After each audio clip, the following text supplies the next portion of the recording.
I stood at the same spot last night and saw the lightning flash across the sky, and this morning the sun rose again.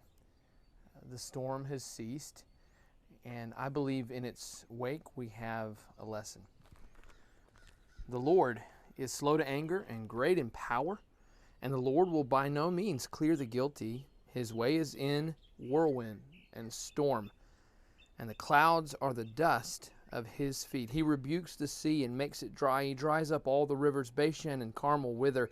The bloom of Lebanon withers.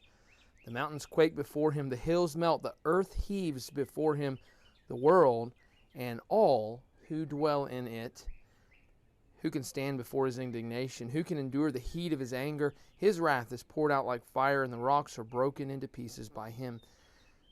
But verse 7, the Lord is good, a stronghold in the day of trouble. He knows those who take refuge in him.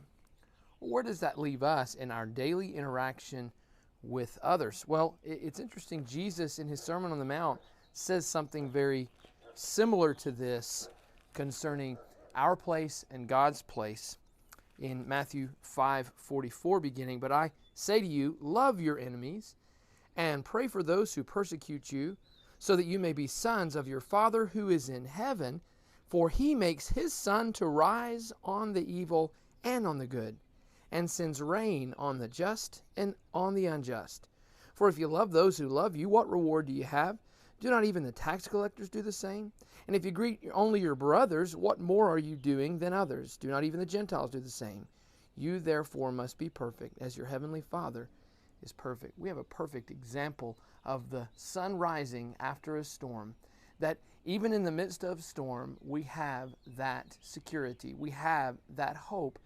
We can be that hope when we choose to rise to the occasion, when we choose to let the sun rise, let the sun shine through our life, even in the face of the storm that someone might throw our way.